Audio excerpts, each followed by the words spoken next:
ನಮಸ್ಕಾರ, ನಾನು ವನಿತಾ. ಈ ಥರ ವೇಸ್ಟ್ ಬಾಕ್ಸ್ ಇದ್ರಂತೂ ಖಂಡಿತ ಬಿಸಾಕಕ್ಕೆ ಹೋಗಬೇಡಿ. ಒಂದೊಳ್ಳೆ ರಂಗೋಲಿನ ಹಾಕ್ಬೋದು.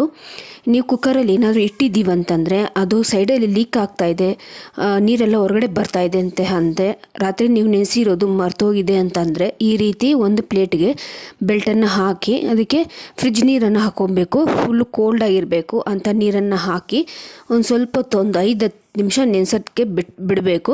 ಈ ರೀತಿ ನೆನೆಸಿದಾದ್ಮೇಲೆ ನೀವು ಕುಕ್ಕರಲ್ಲಿ ಯೂಸ್ ಮಾಡ್ಬೋದು. ಒಂಚೂರು ಕೂಡ ನೀರು ಆಚೆ ಬರೋದಿಲ್ಲ.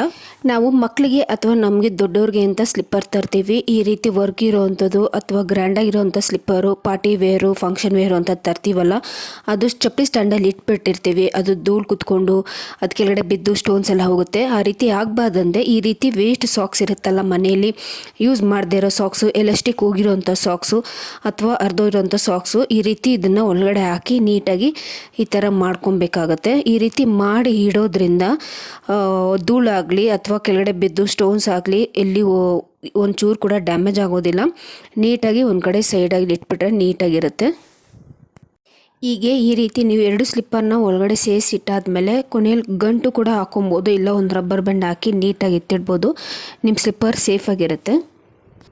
ನಾವು ಪೆನ್ನು ಖಾಲಿ ಆಯ್ತಂತ ಹೇಳಿ ಕ್ಯಾಪ್ ಸಮೇತ ಬಿಸಾಕ್ಬಿಡ್ತೀವಿ. ಇನ್ಮೇಲೆ ಈ ರೀತಿ ಬಿಸಾಕಕ್ಕೆ ಹೋಗಬೇಡಿ. ಇದರಿಂದ ನಾವು ಒಂದೊಳ್ಳೆ ಊದ್ಬತ್ತಿ ಸ್ಟ್ಯಾಂಡ್ನ ಮಾಡ್ಕೊಬೋದು. ಈ ರೀತಿ ಡಬಲ್ ಸೈಡ್ ಟೇಪ್ ಇರುತ್ತಲ್ಲ, ಇದನ್ನು ಸ್ವಲ್ಪ ಚಿಕ್ಕದಾಗಿ ಕಟ್ ಮಾಡ್ಕೊಳ್ಬೇಕಾಗತ್ತೆ. ಇದನ್ನು ಈ ರೀತಿ ಕ್ಯಾಪ್ಗೆ ಅಂಟಿಸ್ಬೇಕಾಗತ್ತೆ. ನಾನು ವಿಡಿಯೋದಲ್ಲಿ ತೋರಿಸ್ತಾ ಇದ್ದೀನಲ್ಲ ಈ ರೀತಿ ಅಂಟಿಸಿ ನೀವು ಬಾಗಿಲಿಗೆ ಅಥವಾ ತುಳಸಿ ಗಿಡದ ಹತ್ರ ಈ ರೀತಿ ಅಂಟಿಸ್ಬಿಟ್ಟು ಉತ್ಕಡ್ಡಿನ ಹಚ್ಚಿ ಇಟ್ಟರೆ ನೀಟಾಗಿ ಉತ್ಕಡ್ಡಿ ಎಲ್ಲ ಉರಿಯುತ್ತೆ. ಒಂಚೂರು ಕೂಡ ಎಲ್ಲಿ ಅರ್ಧಂಬರ್ಧ ಉರಿಯೋದು ಆ ಥರ ಎಲ್ಲಿ ಆಗೋದಿಲ್ಲ. ಒಮ್ಮೆ ಟ್ರೈ ಮಾಡಿ ನೋಡಿ. ಈ ರೀತಿ ನಾವು ನೇಲ್ ಪಾಲಿಶ್ ಹಾಕ್ಕೊಂಡಿರ್ತೀವ, ಕಲರ್ ಚೇಂಜ್ ಮಾಡಬೇಕು ಅಥವಾ ನೇಲ್ ಪಾಲಿಶ್ ಬೇಡ ಅಂದರೆ ರಿಮೂವರ್ ಇಲ್ಲೇ ಇರೋ ಟೈಮಲ್ಲಿ ಈ ರೀತಿ ಮೂವ್ ಸ್ಪ್ರೇ ಅಂತೂ ಎಲ್ಲರ ಮನೇಲಿ ಇದ್ದೇ ಇರುತ್ತೆ. ಅದನ್ನ ತೊಗೊಂಡು ಈ ರೀತಿ ಸ್ವಲ್ಪ ನಾವು ಸ್ಪ್ರೇ ಮಾಡ್ಕೊಬೇಕಾಗತ್ತೆ. ನೇಲ್ ಪಾಲಿಶ್ ಮೇಲೆ ಸ್ಪ್ರೇ ಮಾಡಿ ಕಾಟನ್ ತೊಗೊಂಡು ಲೈಟಾಗಿ ಉಜ್ಕೊಬೇಕಾಗತ್ತೆ ಒಂದು 2-3 ಸತಿ. ಈ ರೀತಿ ಮೆತ್ತಗೆ ಉಜ್ಕೊಂಡ್ರೆ ನಾವು ನೇಲ್ ಪಾಲಿಶ್ ರಿಮೂವರ್ ಯಾವ ಥರ ಕ್ಲೀನ್ ಮಾಡ್ಕೊತೀವಿ ಆ ಥರ ಅಷ್ಟು ಕ್ಲೀನ್ ಆಗುತ್ತೆ. ಒಮ್ಮೆ ಟ್ರೈ ಮಾಡಿ ನೋಡಿ, ತುಂಬ ಚೆನ್ನಾಗಿ ವರ್ಕ್ ಆಗುತ್ತೆ. ಒಮ್ಮೆ ಟ್ರೈ ಮಾಡಿ. ಈ ರೀತಿ ನಾವು ಸಾಂಬಾರು ಪುಡಿನ ಮನೆಯಲ್ಲಿ ಮಿಕ್ಸಿ ಜಾರಲ್ಲಿ ಹಾಕ್ಕೊಂಡು ಅಥವಾ ಮಿಲ್ಲಲ್ಲಿ ಹಾಕ್ಸ್ಕೊಂಬರ್ತೀವಿ, ಇಲ್ಲ ಅಂತಂದರೆ ಹೊರಗಡೆ ಅಂಗಡಿಯಿಂದ ತರ್ತೀವಿ. ಅದನ್ನು ನಾವು ಮಾಡಿ ತುಂಬ ದಿನ ಇಡಬೇಕು. 6 ತಿಂಗಳು 1 ವರ್ಷ ಆದರೂ ಕೂಡ ಹುಳು ಬೀಳಬಾರ್ದು, ರೆಕ್ಕೆ ಹುಳು ಬೀಳಬಾರ್ದು ಅಂತ ಹೇಳಿ ಅಂದ್ಕೊಂಡಿದ್ರೆ ಈ ರೀತಿ ಗಾಜಿನ ಬಾಕ್ಸ್ನ ತೊಗೊಂಡಿದ್ದೀನಿ. ಇದಕ್ಕೆ ಸ್ವಲ್ಪ ಉಪ್ಪು ಹಾಕ್ಕೊಂಡಿದ್ದೀನಿ ನಾನು. ಮತ್ತು 1-2 ಟೇಬಲ್ ಸ್ಪೂನು ಸಾಂಬಾರು ಪುಡಿನ ಹಾಕ್ಕೊತಾ ಇದ್ದೀನಿ. ಮತ್ತು ಉಪ್ಪು ಸೇರಿಸ್ತಾ ಇದ್ದೀನಿ. ಮತ್ತು 1-2 ಟೇಬಲ್ ಸ್ಪೂನ್ ಸಾಂಬಾರು ಪುಡಿ. ಈ ರೀತಿ ಉಪ್ಪು ಸಾಂಬಾರು ಪುಡಿ ಈ ರೀತಿ ಸೇರಿಸ್ಕೊಂಡು ನಾವು ನೀಟಾಗಿ ಮಿಕ್ಸ್ ಮಾಡಿ ಇಟ್ಕೊಂಡ್ರೆ ಅಂತೂ ರೆಕ್ಕೆ ಹುಳು ಆ ಥರ ಹುಳು ಏನು ಬೀಳೋದಿಲ್ಲ. 6 ತಿಂಗಳಾದರೂ 1 ವರ್ಷ ಆದರೂ ಕೂಡ ಫ್ರೆಶ್ ಆಗೇ ಇರುತ್ತೆ. ಈ ರೀತಿ ಗಾಜಿನ ಬಾಕ್ಸಲ್ಲಿ ಹಾಕಿ ಇಟ್ಕೊತಾ ಇದ್ದೀನಿ. ತುಂಬ ಫ್ರೆಶ್ ಆಗಿರುತ್ತೆ. ಒಂದು 6 ತಿಂಗಳು 1 ವರ್ಷ ಗಂಟ ಸ್ಟೋರ್ ಮಾಡಿ ಯೂಸ್ ಮಾಡ್ಕೊಬೋದು. ನಾವು ಮನೇಲಿ ಏನಾದರೂ ಫುಡ್ನ ಆರ್ಡರ್ ಮಾಡಿರ್ತೀವಿ ಅಥವಾ ಏನಾದರೂ ಸ್ನ್ಯಾಕ್ಸ್ ತಂದಾಗ ಈ ರೀತಿ ಬಾಕ್ಸ್ ಅಂತೂ ಎಲ್ಲರ ಮನೆಯಲ್ಲೂ ಇದ್ದೇ ಇರುತ್ತೆ. ಈ ಬಾಕ್ಸ್ನ ಇನ್ಮೇಲೆ ಬಿಸಾಕಕ್ಕೆ ಹೋಗಬೇಡಿ. ಒಂದೊಳ್ಳೆ ರಂಗೋಲಿನ ಹಾಕ್ಬೋದು. ಈ ರೀತಿ ಮುಚ್ಚಳ ತೊಗೊಂಡಿದ್ದೀನಿ, ಬಾಕ್ಸ್ದು ಮುಚ್ಚಳ ತೊಗೊಂಡು ಈ ರೀತಿ ನೀವು ಸ್ಕೆಚ್ ಪೆನ್ನಲ್ಲಿ ಕೂಡ ಡ್ರಾ ಮಾಡ್ಕೊಬೋದು. ಸ್ಕೆಚ್ ಪೆನ್ನಲ್ಲಿ, ಮಾರ್ಕರಲ್ಲಿ.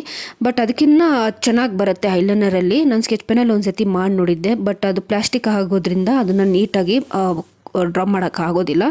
ಈ ರೀತಿ ಐಲೈನರ್ನ ತೊಗೊಂಡು ಐಲೈನರಿಂದ ನೀಟಾಗಿ ಡ್ರಾ ಮಾಡ್ಕೊಂಡಿದ್ದೀನಿ. ನೀವು ಯಾವ ಡಿಸೈನ್ಸ್ ಬೇಕೋ ಆ ಡಿಸೈನ್ಸ್ನ ಮಾಡ್ಕೊಬೋದು.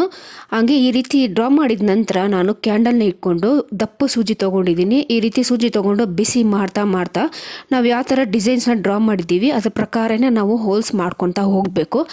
ನಾನಿಲ್ಲೊಂದು 2 ಡಿಸೈನ್ನ ಮಾಡಿ ಅದನ್ನು ರಂಗೋಲಿ ಇಟ್ಟಿರುತ್ತಲ್ಲ, ರಂಗೋಲಿ ಪುಡಿ ಅದನ್ನು ಇದ್ಮೇಲೆ ಚೆಲ್ಲಿ ಸ್ವಲ್ಪ ಎತ್ತಿದ್ರೆ ಸೇಮ್ ನಾವು ಯಾವ ಥರ ಡಿಸೈನ್ ಡ್ರಾ ಮಾಡಿದ್ದೀವಿ ಆ ಥರ ಡಿಸೈನ್ ನಮಗೆ ಸಿಗುತ್ತೆ. ಈ ರೀತಿ ತುಳಸಿ ಗಿಡದ ಹತ್ರನೋ ಅಥವಾ ಬಾಗಿಲ ಮುಂದೆನೋ ಹಾಕಿದ್ರೆ ತುಂಬ ಚೆನ್ನಾಗಿರುತ್ತೆ. ನೋಡಿ ಎಷ್ಟು ಚೆನ್ನಾಗಿ ಪುಟ್ಟದಾಗಿ ಕಾಣಿಸ್ತಾ ಇದೆ. ನಿಮ್ಮ ಮನೆಯಲ್ಲಿ ಈ ರೀತಿ ಮುಚ್ಚಳ ಅಥವಾ ಬಾಕ್ಸ್ ಇತ್ತು ಅಂತ ಹೇಳಿದರೆ ಇನ್ಮೇಲೆ ಬಿಸಾಕಕ್ಕೆ ಹೋಗಬೇಡಿ. ಈ ರೀತಿ ಪುಟ್ಟದಾಗಿ ರಂಗೋಲಿನ ಹಾಕೊಬೋದು ಬಾಗಿಲ ಮುಂದೆ ಅಥವಾ ತುಳಸಿ ಗಿಡದ ಹತ್ರ. ತುಂಬ ಚೆನ್ನಾಗಿರುತ್ತೆ, ತುಂಬ ಲಕ್ಷ್ಮವಾಗಿ ಕಾಣಿಸುತ್ತೆ ರಂಗೋಲಿ. ಇದು ನೋಡಿ ಎಷ್ಟು ನೀಟಾಗಿ ಬಂದಿದೆ. ನಾನು ಇನ್ನೊಂದು ಡಿಸೈನ್ನ ಮಾಡ್ಕೊಂಡಿದ್ದೀನಿ.